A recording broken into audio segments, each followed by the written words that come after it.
Good morning, Knights. Today is Friday, March 4th, 2022, and I'm your anchor, Frankie Smith, here to bring you a special show honoring Women's History Month. Since 1995, presidents have issued a series of annual proclamations designating the month of March as Women's History Month. These proclamations celebrate the contributions of women to history and their achievements throughout history. Our show for today will spotlight some of the young women on our campus. Joining me today is Women's Empowerment Club leader Olivia Turner, who will be my co-anchor for today's show. Thank you, Frankie. I'm so happy to be here. We're glad to have you. Let's get started with our show for today.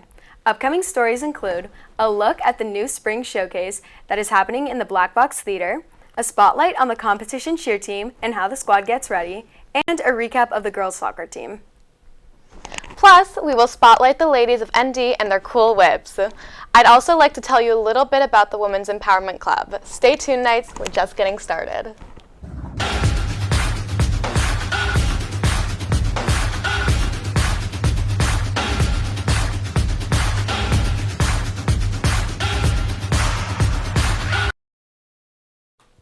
As a part of Women's History Month, it's important to consider the stories that women come before us. This spring showcase aims to do just that with its all-female cast and performances that highlight the struggles of women throughout life. We will also check in on the girls' soccer team and learn about their practices and success this season.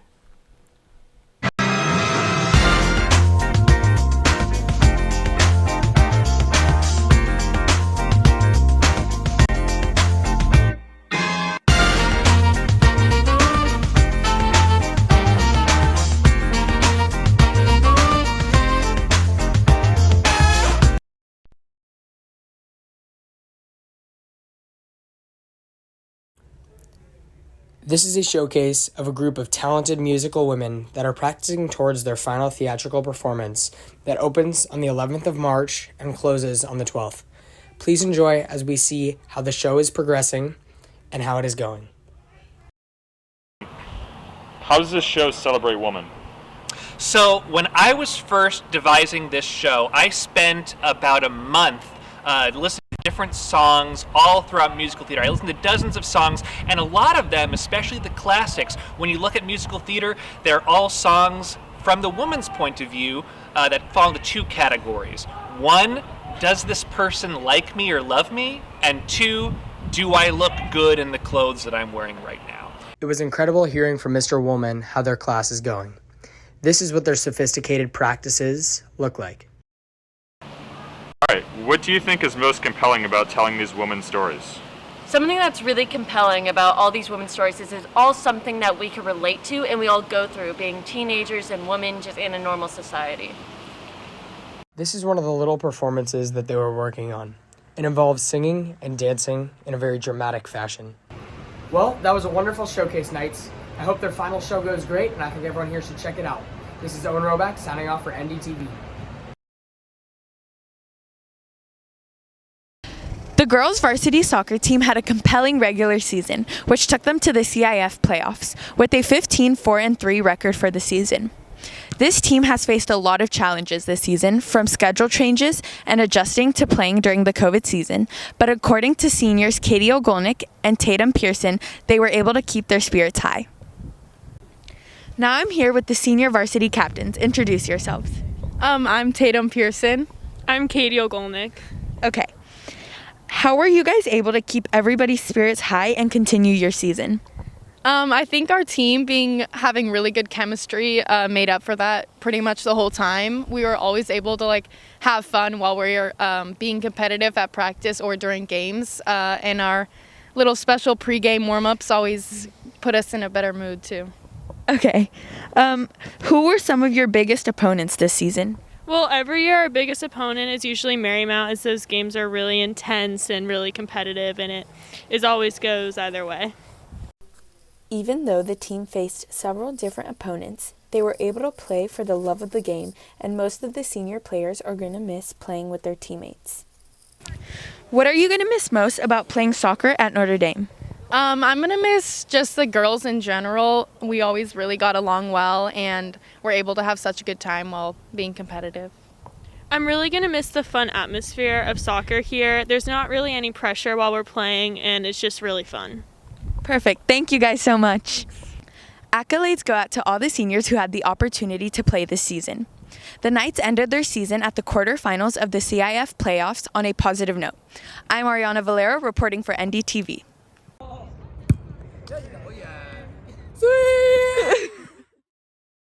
Wow, that spring showcase looks amazing and brings up important history. Make sure to get your tickets for the shows on March 11th and 12th to come out and support ND Theater. Another congratulations for girls soccer on their successful season.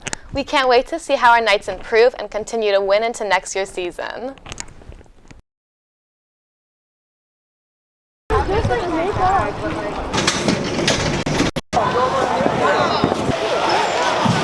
Hey, how are you? I'm Dan Wilson. This is Millie Wilson, and we are the varsity cheer coaches for both our sideline team and our competitive team. CIF has made competitive cheerleading an official sport, and that's what we're preparing for right now. We just finished CIF Southern section where we placed third. This weekend we're going to be at the CIF Regionals, which includes teams from the entire Southern California area. Our tumbling scored very well.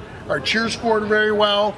We've been working on consistency in our building technique over the past couple weeks. But there's no rest because next week then we have our nationals competition in Anaheim. And for the past, I'd say 4 years, they've done really well, placing at least in the top 3. Last year they were second place. The year before that they were national champions. So they've got a reputation to hold up, and this is the team that's going to do it. Hi, I'm Kaylee Kuchoff, and I'm a 4-year member of Varsity Competition Cheer. I'm Lizzie Zaki, and I'm also a 4-year member of Varsity Competition Cheer, and we're both seniors. On Comp Cheer, there's a lot of moving parts, one being dance, one being stunting, one being tumbling, and the other being jumps. In order to make that work, you need to have endurance, and you need to also have some spunk and some attitude to make it all look good. We only have 2.5 minutes on the floor, so it takes a lot of hard work to get it all together, but at the end of the day, it's really fun. When we get to the competition, we finish getting ready and have about 10 minutes of designated warm-up time before we compete.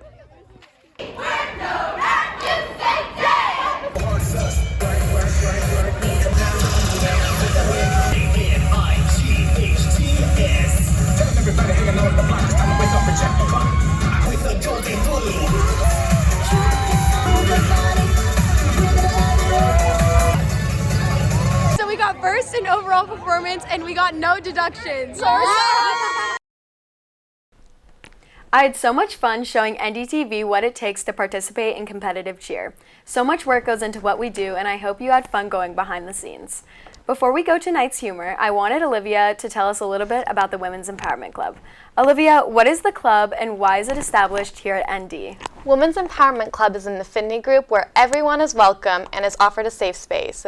It was established to recognize that every woman should be another inspiration to another, and to change the way the world perceives feminism's strength. Would you mind telling us a little bit about what you discussed during your meetings? Some things we have discussed are current events around the world and how it's affecting women, cultural barriers regarding the way women are treated, femicides, and how COVID affected feminist movements. We are also currently working on a bake sale that will take place during Women's Month, where we will sell baked goods in the quad during lunch in order to fundraise for those women stranded in shelters in Ukraine. Wow, that seems like a great club to have here on campus. And we look forward to hearing more about the club.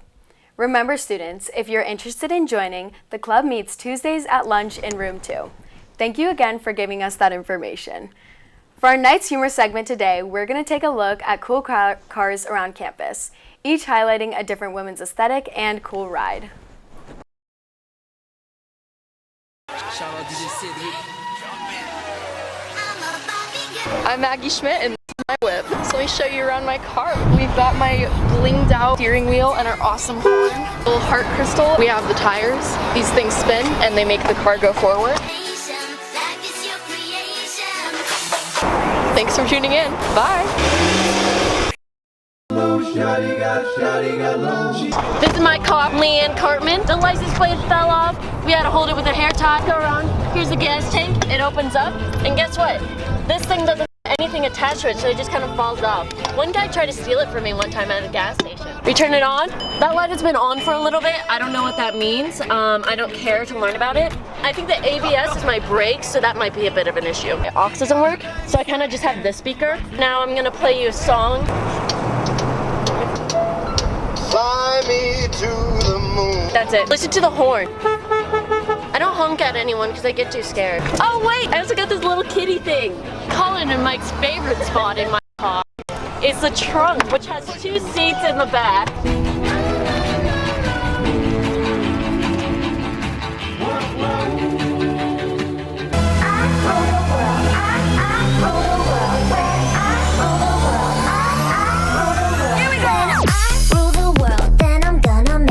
So I'm just gonna show you the exterior. Grandma that hit my car. This nice little scratch right there. Tragic incident of Avery and Nicole. Anyways, very spacious in here. Sanitation station. My para, and my mask, sorry. The extra gun because my biggest pet peeve is bad breath. I Glossier lip gloss because what else would I have? I can fit more than 3 people back there, but we won't tell anyone. Spacious trunk. And you know what's really cool is I can go to drive-in movies. It's really fun. So yeah, guys. Thank you again to Maggie Schmidt, Dio Tardino, and Avery Aarons for showing us your whips. Hopefully this inspires some people to learn what your lights on the dashboard mean. Well, Knights, that's our show for today. Olivia, thank you so much for joining us and telling us a little bit about the Women's Empowerment Club. Thank you so much, Frankie, for having me as guest anchor. This is Olivia Turner, signing off for NDTV. Have a great weekend, Knights.